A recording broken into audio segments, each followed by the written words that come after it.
everyone, before we get into today's video, I just wanted to give a huge shout out to today's sponsor, Casetify. Look, if you're a human being, or just a being with opposable thumbs, chances are you have a phone. Whether it's to call your mom, find out what stupid thing is trending on Twitter, or to just check out banger videos like this one, phones are something that are pretty important to us. Which is why you should always try to keep your phone safe from drops and germs while looking good doing it. Casetify cases are slim and protective, with their Chi-Tech 2.0 technology, offering drop protection of up to 9.8 feet. Don't believe me? Well, then I'll just show you, bud. How's that? Casetify has a ton of design and customization choices, allowing you to choose your color and print to match your style. Or if you're just looking for fun cases with cool designs, they have a bajillion of those too. Casetify sent me 4 brand new cases over winter break, and let me show you. They sent me this cool rocky one that I liked because it kind of looks like the bottom of a fish tank. They sent me another cool one of these that has an entire village of smiling dudes. They sent me this super cute collab they did with an artist starring this little guy. And of course, my favorite one, the exact same little guy, but this time he's drawing with style. With their new Impact and Ultra Impact cases being made out of 65% plant-based materials. And all of their cases come in 100% recyclable packaging, made with recycled paper and non-toxic soy ink. And of course, one of the parts I like the most, because I'm a germaphobe, is that their Defensify antimicrobial coating eliminates 99% of bacteria by preventing the growth of microbes and preventing bacteria from sticking on it in the first place. So they're stylish, they're safe, they're clean, and they're saving the planet. What is there not to be in love with? And tell you what, since we like you so much, if you head on over to casetify.com/scooch, you'll get 15% off your order. That's a pretty big amount if I do say so myself. But what do I know? I'm just a man with 8 cases. One more massive shout out to Casetify for sponsoring the content again and again. Be sure to check them out in the description below, or just head on over to casetify.com/scooch and get 15% off your order. Now, let's jump back into the video. I don't know what to expect for Zeri, by the way. I don't know what to expect for that girl. I'm so excited to look, though. I am genuinely so excited. I'm so stoked to check out Zeri. I've been meaning to check her out. Zeri gains move speed whenever she receives a shield. When she damages an enemy shield, she absorbs its energy, shielding. That's so sick. That is so sick. I love that. That is interesting. And I don't think it's that OP because it's kind of situational. You know, Serpent's Fang alongside Shadow Flame. Shielding is just, it's not good to have shields on you right now. She steals shield, which is hilarious.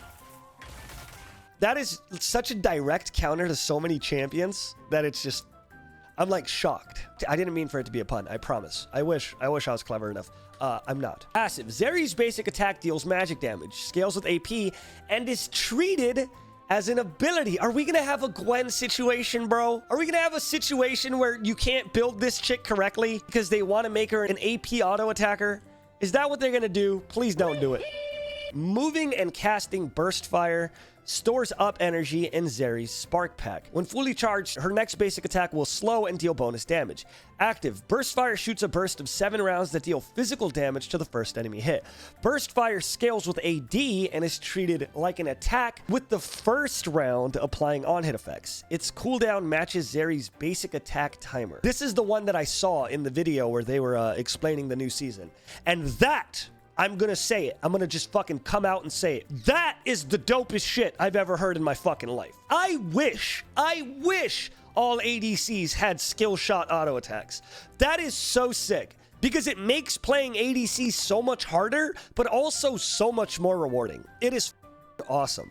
That's awesome. I love that. Yeah, it's like Smite. One thing I really liked about watching pro play on Smite, you could see the pro players dodging autos. And when you see that, it looked so cool, but we don't have that here. It's like going against an Ezreal, right? But that's awesome. That's awesome. She needs to build both AP to get the scaling off of her AP, but AD to get the scaling off of her AD. But it's such a weird time for champions like this because they removed all the hybrid items in the game. But if it's pick and choose, that makes her pretty fucking strong. I'll use Kayn as an example here. The strongest thing about Kayn is that he can adjust in the game, obviously only once, but he can adjust in the game based on what the enemy team picks. So he's good in nearly every situation. If you need an assassin, he could be an assassin. If you need a tank and bruiser, he could be a tank and bruiser. I think there's not enough build variety in the game right now. Really feels like on most characters, there's a build that. If you don't, you're inting. You know what I mean? And I don't really like that much. So I fucks with the build variety, all right? I feel like something that people may not like about Riot is all of these Season 11 and Season 12 champions prioritize being interesting to play over being balanced. Let's be honest. Akshan, Viego, fucking Vex, etc., right? Like, they're all so interesting to play, but they do come out a little overtuned. I don't give a fuck.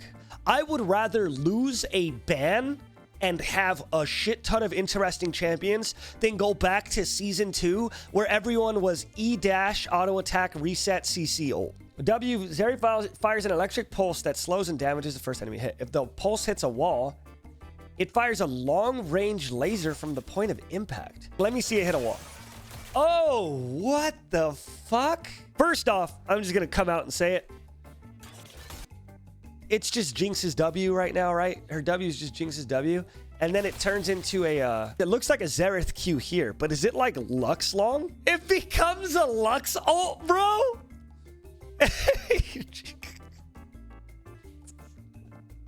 And what does Jinx get? She just gets the W, bro. She just gets the W, and this girl gets Jinx W and Lux? That's awesome. W's only AP? Or does W scale with AD as well? Because then you could just be fucker long-range fucking Zeri, like Kai'Sa, right? Like how Kai'Sa can go AP and just throw her W out. Zeri dashes a short distance and energizes her next 3 cast of burst fire, causing them to pierce through enemies. She will vault over or grind along any terrain she dashes into depending on the angle. Dude, she could fucking jet set radio. Yo, she could jet set radio. Hitting a champion with an attack or ability reduces Spark Surge's cooldown. I'm gonna be real with you guys. Right now, it seems like she's better as well. That's what it sounds like to me. But relies on Q. Every time she hits a champion with an attack or ability, she can use her movement again. You know, she just seems like she's better Ezreal. They're doing the fucking Sona 2.0 Seraphine technique. My boy's about to be left in the dust. Bard portal but dash, but she could just do it on the raw ground, can't she? That looks so cool, bro. It looks so cool. Yeah, but she could do it on the ground. It's like better than Bard portal because she could just raw dog it. Oh, that is sick, man. It looks sick. Zeri discharges a nova of electricity damaging nearby enemies and overcharges herself for a moderate duration. Okay. While overcharged, Zeri gains increased damage, attack speed, and move speed. Okay, let me see the explosion first. I want to see it. Okay, that's Blitzcrank's ultimate. Okay, she does Blitzcrank's ultimate, but instead of silencing, she gets increased damage, attack speed, and move speed. And that's it. She only overcharges herself. It doesn't buff anyone, right?